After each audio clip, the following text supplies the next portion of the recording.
Assalamualaikum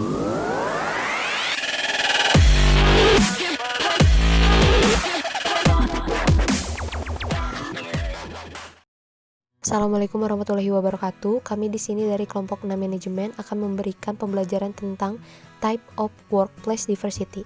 Enjoy your watching. Di saat sekarang ini terjadi dalam angkatan kerja, banyak orang yang berusia di atas 50 tahun adalah pekerja yang antusias dan produktif. Banyak perusahaan yang percaya bahwa pekerja yang lebih tua membawa sejumlah kualitas yang baik ke dalam pekerjaan, termasuk pengalaman, penilaian, etos kerja yang kuat, dan komitmen untuk melakukan pekerjaan yang berkualitas. Tantangan bagi para manajer adalah mengatasi persepsi yang salah tentang pekerja yang lebih tua dan keyakinan luas bahwa kinerja dan kualitas kerja menurun seiring bertambahnya usia. Sebuah penelitian mengungkapkan bahwa generasi milenial 71% lebih cenderung fokus pada kerja tim, 28% lebih cenderung fokus pada dampak bisnis, dan 22% lebih cenderung fokus pada budaya koneksi. Sebaliknya, kaum non-milenial 31% lebih cenderung fokus pada ekuitas, 28% lebih cenderung fokus pada penerimaan, toleransi, dan keadilan kesempatan, dan 26% lebih cenderung fokus pada integrasi. Mengingat perbedaan ini, manajer menghadapi tantangan dalam menciptakan dan memelihara budaya inklusivitas. Manajer perlu memastikan bahwa mereka mempertimbangkan norma yang berbeda antar generasi.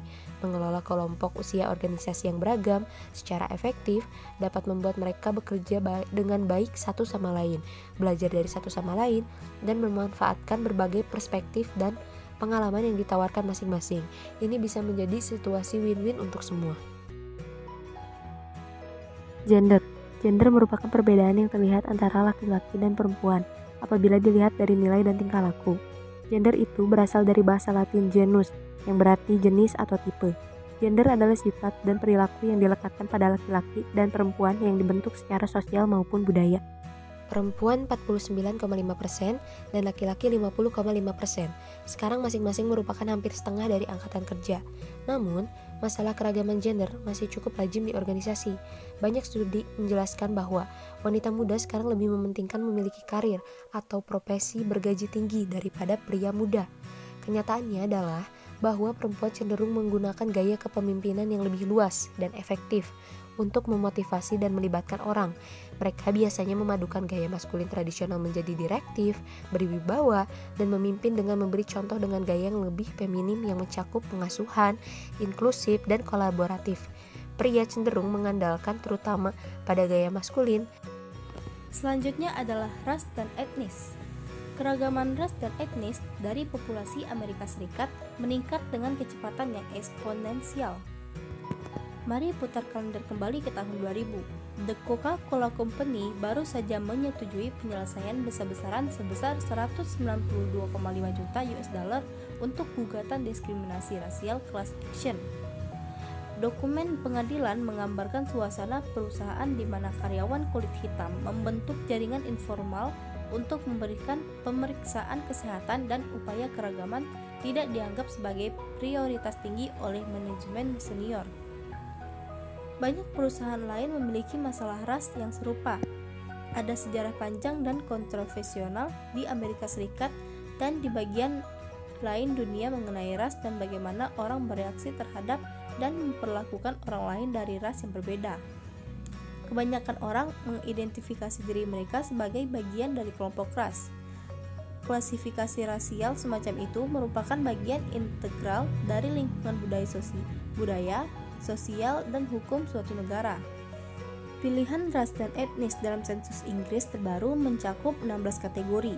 Namun, kategori ini dapat merubah pada sensus Inggris berikutnya karena pemerintah menguji cara untuk memungkinkan orang mendeskripsikan latar belakang ras dan etnis mereka secara lebih akurat.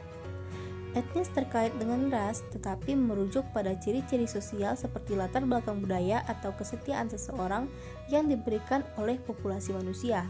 Namun, tidak ada perbedaan yang signifikan secara statistik antara kedua ras yang diamati dalam tingkat kehadiran, keterampilan sosial.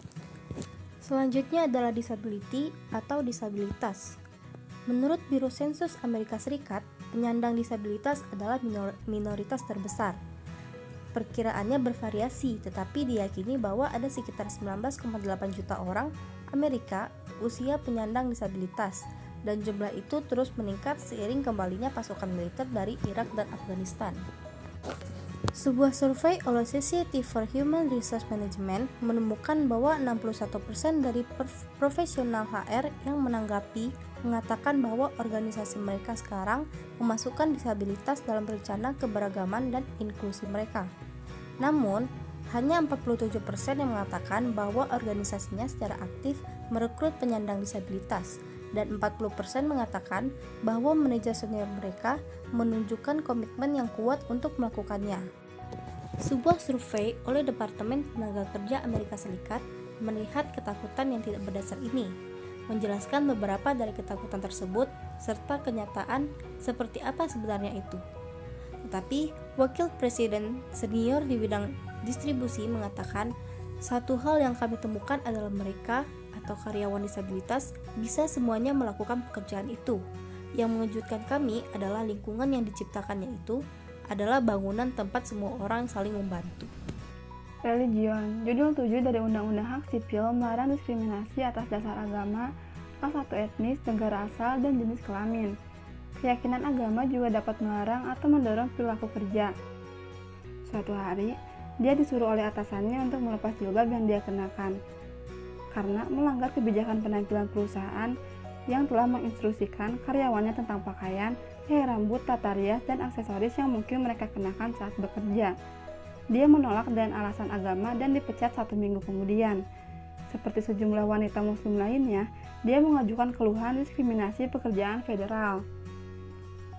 Agama dan keyakinan agama dapat menghasilkan persepsi yang salah dan perasaan negatif. Dalam mengakomodasikan keragaman agama, manajer perlu mengenali dan mewaspadai perbedaan agama dan keyakinan mereka, seperti memberikan perhatian khusus pada saat hari raya keagamaan tertentu. Sexual Orientation and Gender Identity.